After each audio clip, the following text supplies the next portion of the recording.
ಸುಧಾಕರ್ ಅವರು 4 ಬಾರಿ ಶಾಸಕರಾಗಿ 2 ಬಾರಿ ಜಿಲ್ಲಾ ಉಸ್ತುವಾರಿ ಸಚಿವರಾಗಿ ಈ ಜಿಲ್ಲೆಯ ಸಮಗ್ರ ಅಭಿವೃದ್ಧಿಗೆ ಸಾಕಷ್ಟು ಪ್ರಯತ್ನಗಳನ್ನು ನಡೆಸಿರ್ತಾರೆ.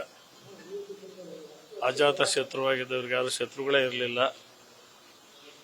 ಕಡಿಮೆ ಜನಸಂಖ್ಯೆ ಇರತಕ್ಕಂಥ ವ್ಯಕ್ತಿ ಎಲ್ಲ ಜಾತಿ ಜನಾಂಗ ಎಲ್ಲ ವರ್ಗದವ್ರನ್ನ ಪ್ರೀತಿ ಮಾಡಿ ಮನವೊಲಿಸಿಕೊಂಡು 4 ಬಾರಿ ಗೆಲ್ತಕ್ಕಂಥ ಸಾಧನೆಯನ್ನು ಮಾಡಿದ್ರು.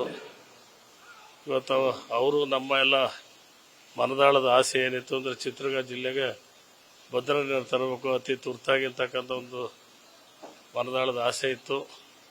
ಅದು ಈಡೇರಲಿಲ್ಲ. ಅವರ ಪ್ರಯತ್ನವನ್ನು ಮುಂದೆ ಎಲ್ಲರೂ ಕೂಡ ಸೇರಿ ಮಾಡಿ ಮುಗಿಸ್ತೀವಿ. ಒಟ್ಟಾರೆ ಚಿತ್ರದುರ್ಗ ಜಿಲ್ಲೆ ವಿ ಸಾಗರದ ಬಗ್ಗೆ ಅವರಿಗೆ ಬಹಳ ಕಾಳಜಿ ಇತ್ತು.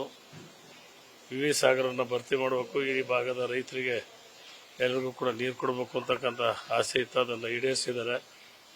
ಇವತ್ತು ಹಿರಿಯೂರು ತಾಲೂಕಿನಲ್ಲಿ ಎಲ್ಲ ಬಡವರ ಬಗ್ಗೆ ಅಪಾರವಾದ ಕಾಳಜಿ ಇಟ್ಕೊಂಡು ಪ್ರತಿಯೊಂದು ಗ್ರಾಮಗಳ ಅಭಿವೃದ್ಧಿಗೆ ಸಾಕಷ್ಟು ಪ್ರಯತ್ನಗಳನ್ನು ನಡೆಸಿ ಎಲ್ಲ ಹಳ್ಳಗಳಿಗೆ ತೊರೆಗಳಿಗೆ ನದಿಗೆ ಚೆಕ್ ಡ್ಯಾಮ್ ಮಾಡಿ ನೀರು ನಿಲ್ಲಿಸ್ತಕ್ಕಂಥ ಕೆಲಸದಲ್ಲೂ ಕೂಡ ಸಮಗ್ರವಾಗಿ ಅವರು ಪ್ರಯತ್ನಗಳನ್ನು ನಡೆಸಿದ್ರು. ಒಟ್ಟಾರೆ ಚಿತ್ರದುರ್ಗ ಜಿಲ್ಲೆ ಸಮಗ್ರ ಅಭಿವೃದ್ಧಿಗೆ ಪ್ರಯತ್ನಗಳನ್ನು ಮಾಡಿ ಇವತ್ತೊಬ್ಬ ಸಕ್ಸಸ್ಫುಲ್ ರಾಜಕಾರಣಿಯಾಗಿ ಇವತ್ತು ನಮ್ಮಿಂದ ಕಣ್ಮರೆಯಾಗಿದ್ದಾರೆ. ಅವರಿಗೆ ಅವ್ರ ಕುಟುಂಬಕ್ಕೆ ಶಾಂತಿಯನ್ನು ಕೊಡಲಿ ಅಂತೇಳಿ ನಮ್ಮ ಭಗವಂತನಲ್ಲಿ ಪ್ರಾರ್ಥನೆ ಮಾಡ್ತೀನಿ. ನಮ್ಮ ಜೊತೆ ಒಡನಾಟ ಚೆನ್ನಾಗಿತ್ತು. ಚಿತ್ರದುರ್ಗ ಜಿಲ್ಲೆಯಲ್ಲಿ ಯಾವುದೇ ಕೆಲಸ ಮಾಡೋದಾದ್ರೂ ಕೂಡ ಎಲ್ಲ ಶಾಸಕರನ್ನು ಒಟ್ಟುಗೂಡಿಸ್ಕೊಂಡು ಎಲ್ಲರೂ ಒಟ್ಟಿಗೆ ಸೇರಿ ಜಿಲ್ಲೆ ಅಭಿವೃದ್ಧಿಗೆ ಆಲೋಚನೆ ಮಾಡಿ ಸಮಾಲೋಚನೆ ಮಾಡಿ ಕೆಲಸವನ್ನು ಮಾಡ್ತಿದ್ವಿ. ಅಂತ ಒಬ್ಬ ಸ್ನೇಹಿತನ ಇವತ್ತು ಕಳ್ಕೊಂಡಿದ್ವಿ.